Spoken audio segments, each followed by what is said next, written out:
It's a year since the last CRESTCon, and we thought the industry itself was moving really quickly at that point. I think what's actually happened in this year is really escalated up. What we're now seeing is the integration between the penetration testing service suppliers with some of the emerging threat intelligence service providers. So what we're trying to do is to establish what threat intelligence is, how that threat intelligence can be used as a basis for doing some of the penetration tests, and then tying together two different types of organisations to provide those types of services. The reason for doing that is that I think we've raised the level of the industry up to an appropriate point for the vast majority of organisations. What we've now got to do is to look at areas of critical national infrastructure in finance and telecoms and pharmaceutical and some of those other areas to make sure we're actually looking at the attack agents and the attack profiles as they're coming through and accurately matching those into the existing penetration tests. At the same time, what we're also trying to do is to look at the lower level in terms of the vulnerability assessment side. So we understand that the SME market in particular is really struggling to procure services in this area to get any level of assurance about their technical environments. And so what we're also doing at the moment now is to try to professionalise that area of the industry in terms of vulnerability assessment. And the UK government is looking at some form of certification in terms of cyber hygiene in that area. So what we're doing is we're addressing the top level in terms of the critical national infrastructure, and at the same time we're trying to tidy up the bottom to make that more applicable to smaller organisations. It's a really exciting time. I think the rate of change that Ian mentioned is so significant it defines the topic of IT security, full stop.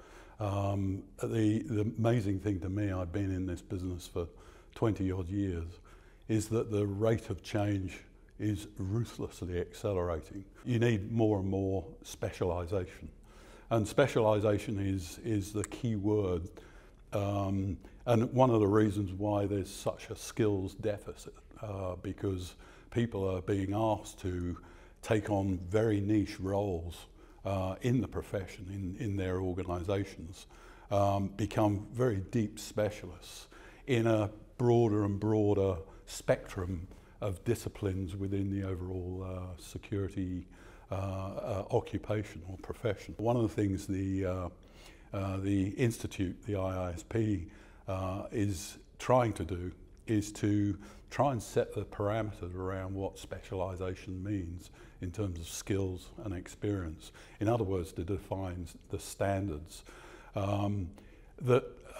basically to help the members of the Institute, which is what we're about. It's a membership organisation. We're finding more and more that the organisations that hire such people, the security professionals, are very much more dependent on guidance about what type of skills and experience they need for certain types of roles in the organisation.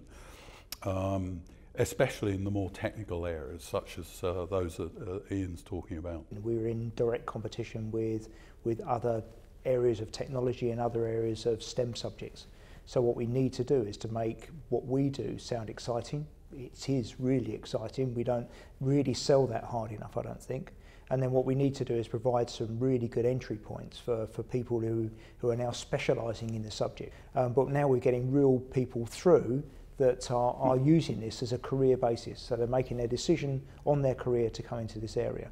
What we then need to do is to support those people, encourage them in through the internship programs and first role jobs to actually start their progress in terms of a career. And at the same time, I think we need to recognise that not everybody will go through a university system. So some of the work we're doing with eSkills, looking at the higher apprenticeships, that's going to be available to other people that haven't gone to university, but would also allow people to cross-train in, I think is the sorts of things what we need to do.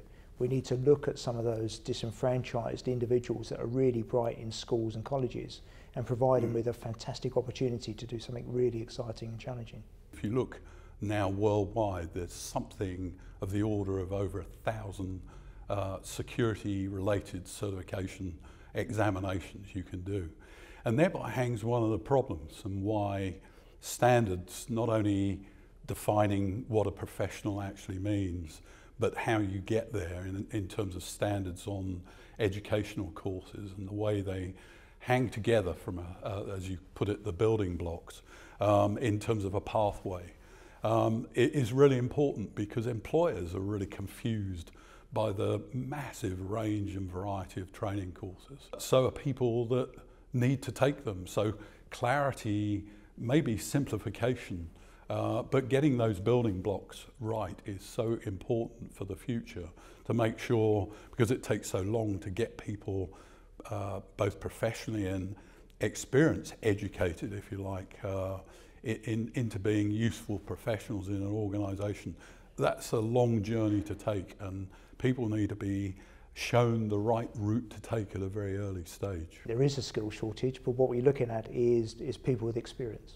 Now, we can talk about that a great deal, and we can try to steal people from other areas, we can try and steal people from other organisations to poach them in, but if we don't address the entry points into the industry and make that attractive, make this look like a profession with a proper career path, then we're not going to solve the problem. What we need to do is to invest in youth. So the internship program that was run by IAC last year managed to place, I think it was about 18 interns. What we need to do is we need to be placing 1,000 interns, or let's really up the game. So if organisations are willing to invest in youth, even if it is just providing a work placement or an internship for somebody who's interested enough to want to come into the industry, then we can start to make a real difference. We then build a career path around that, and then all of a sudden we make this a really exciting place to be. It is an exciting place to be, and as I said earlier, because of the complexity and the pace of change and the way the threat is changing. It's not just the profession changing or the industry, it's what's happening to cause it to change. The drivers are so fast paced. In broadening out security and the understanding of what security means in an organisation, it is requiring expertise from different professional disciplines.